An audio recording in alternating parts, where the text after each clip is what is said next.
Have you ever felt that someone might be watching you, and you just can't prove it? That strange sense you're not alone, even when every door is locked, every window is shut, and logic says there's nothing there? That's the kind of tension we're diving into tonight. Tonight, I'm sharing 3 stories that aren't about monsters under the bed. They're about the real, quiet moments when fear takes its time.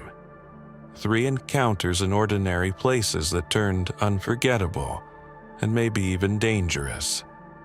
Before we start, if you love dark, immersive horror, the kind of story that feels like it could happen to anyone, subscribe to the channel.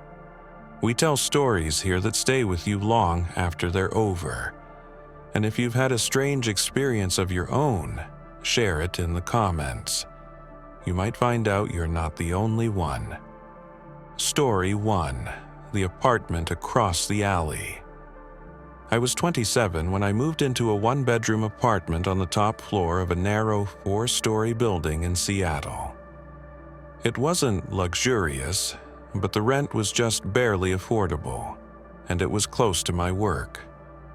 The only window in my place faced a narrow alley that ran between my building and another nearly identical one across the way. The alley wasn't wide, maybe enough for a single car to squeeze through, and sunlight almost never reached it. During the day, it was dull and gray. At night, it was pure black. I usually worked late shifts at a small cafe, so I often came home well past midnight. It wasn't unusual for the alley to feel empty, silent, and lifeless. About 2 weeks after I moved in, I noticed something odd. One night, I turned on the light after getting home, tossed my bag on the couch, and for some reason glanced out the window. In the building across the alley, a curtain in one of the windows twitched. Just slightly, like someone had brushed against it. There was no light behind it, just movement in the dark. I told myself it was nothing. But the next night it happened again. The moment I switched my light on, the curtain across the alley shifted, just enough to notice. This time, I was sure someone was behind it. No light, no face, just the fabric moving. And that was strange, because I had never once seen that apartment lit. I'd assumed it was empty. Over the next week, I started testing it.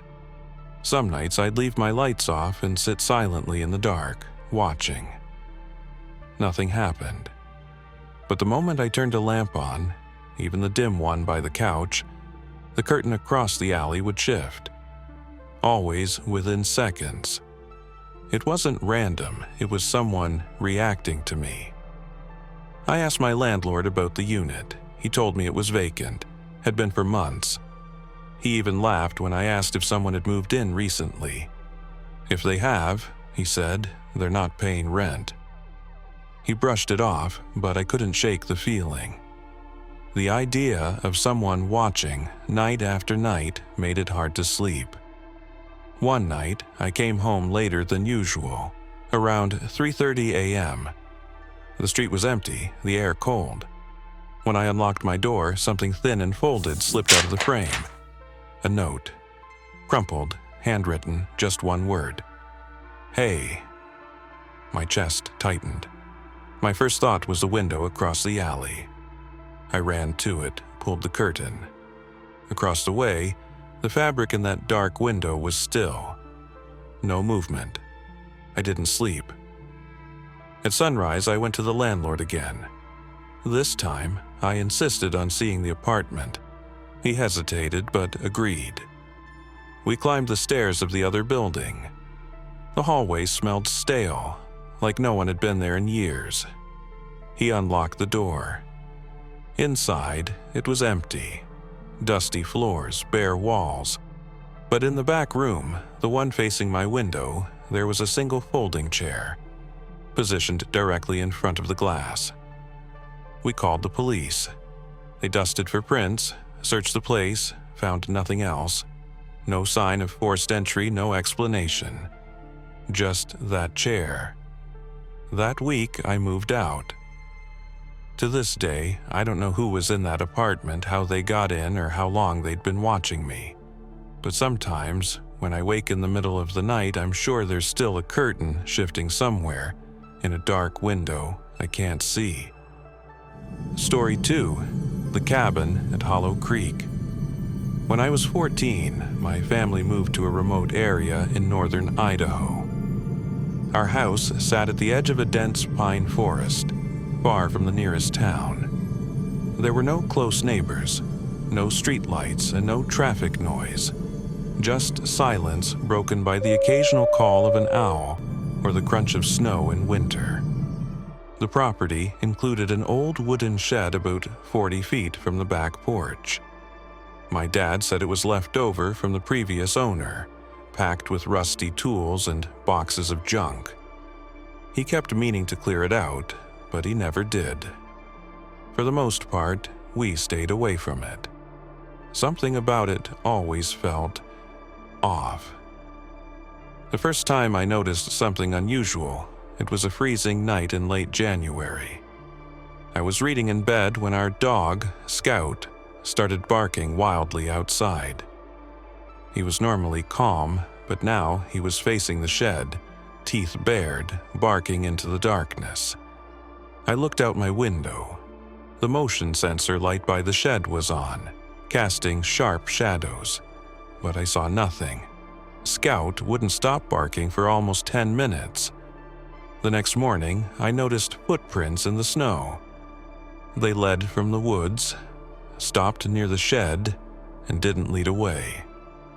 My dad said it was probably a hunter or someone passing through, but it bothered me. The tracks were deep, deliberate, and too close to the house. Over the next month, Scout barked at the shed several more times. Every time we checked, there was nothing. But one night I woke to the sound of footsteps on the gravel outside my window. Slow, deliberate, crunching in the frost. They stopped. Then I heard the faint creak of the shed door. My stomach turned cold. I woke my parents. My dad grabbed his shotgun and went outside, but whoever was there was gone.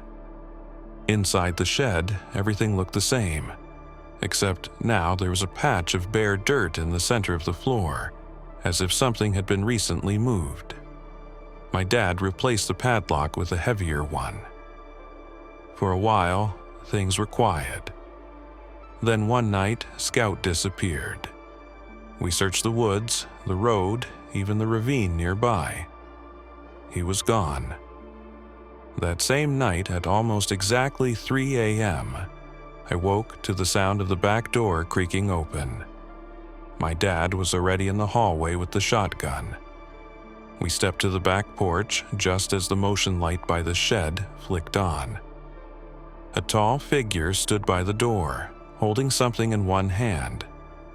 In the other was Scout's collar. My dad shouted and raised the shotgun, but before he could take a step, the figure bolted toward the woods. It moved fast, too fast for someone in the freezing dark. My dad fired once into the air, the sound echoing through the trees. Silence fell, heavy and absolute, except for my own heartbeat in my ears. The police came within the hour. They searched the woods, the shed, the property. No footprints beyond the ones we'd already seen. Inside the shed, though, something had changed. The floor had been cleared again, and on the dirt, carved deep into the ground, were strange symbols. Lines, circles, something that looked almost like eyes. In the far corner, behind a pile of old wood, they found a small bag. Inside, old wallets, watches, a few tattered clothes. None of them belonged to us. The police took everything. They asked questions, but they didn't seem to have answers. We packed to leave the next morning. That night, I couldn't sleep. Around 2:45 a.m., I stood at my bedroom window one last time. The police tape on the shed fluttered in the cold breeze, and just beyond it, half hidden in the trees, I saw a pale face watching. The moment I blinked, it was gone. We left the next day for a smaller town closer to people, closer to noise. But sometimes at night, when the wind cuts through the trees outside my new window, I remember the silence at Hollow Creek. And I can't shake the feeling that the woods there weren't empty. They were waiting. Story 3. The Last Night at Bear Ridge. In the summer of 2019, 4 of us, me, my friends Lisa and Derek's cousin Matt, planned a weekend camping trip in Bear Ridge National Park. We were all in our mid-20s, stressed from work, and wanted to disconnect. Bear Ridge was perfect. Deep forest, no cell service, and a trail so isolated you could walk an hour without hearing another voice. The first night was peaceful. We found a clearing by a narrow river, pitched 2 tents, and started a fire. We cooked, told stories, and stayed up late watching the stars. The forest felt calm, like we'd found our own private place far from the rest of the world. The second night was different. Around 10 p.m., as we sat around the fire, Lisa froze and pointed toward the tree line. "Did you see that?" she asked. We all turned, but saw nothing. She swore she'd seen a figure step back behind a tree, maybe 30 yards away. Derek said it was probably an animal. But 20 minutes later, we heard a stick snap from the same direction, loud, deliberate. Matt laughed it off, but no one was really relaxed anymore. We decided to turn in early. We doused the fire, zipped up the tents, and tried to sleep.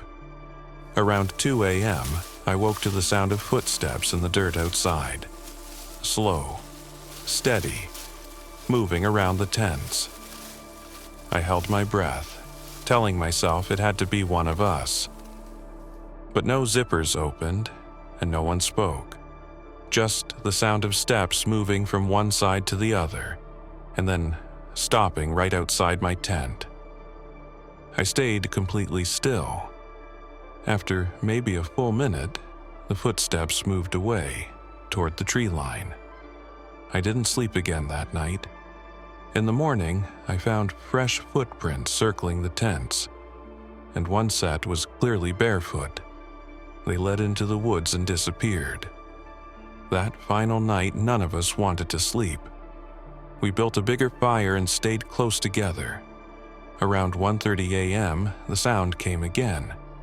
Soft crunching in the leaves, slow and deliberate. This time, there was a voice. Low, just above a whisper, too far to make out the words, but close enough to know it was human. Lisa clutched her flashlight. Derek stood and shined his toward the trees. For just a moment, we saw him. A man crouched low behind a tree, pale skin catching the light before he moved back into the darkness. We froze. None of us spoke. Matt whispered, "We need to go." But packing the tents in the dark felt worse than staying together. So we stayed awake all night, watching the trees. Every so often, we heard movement. Sometimes footsteps. Sometimes the quiet sound of breathing from somewhere just beyond the firelight. At dawn, we packed in record time. On the hike back to the trailhead, no one said a word. At the ranger station, we told them everything. The ranger just nodded slowly and said, "You're not the first to report that." We didn't ask what he meant. We didn't want to know. And I haven't gone camping since. If you've made it this far, you know that fear doesn't always come from the places we expect. Sometimes it's an empty window across the alley. Sometimes it's an old shed in the woods. And sometimes it's footsteps in the dark when you're far from home. If these stories made you feel that creeping chill, consider subscribing to the channel. We share real, atmospheric horror here, Stories that stick with you. Stories that feel just close enough to reality to keep you up at night. And if you've experienced something strange yourself, tell us in the comments. You'd be surprised how many people here have their own stories to share.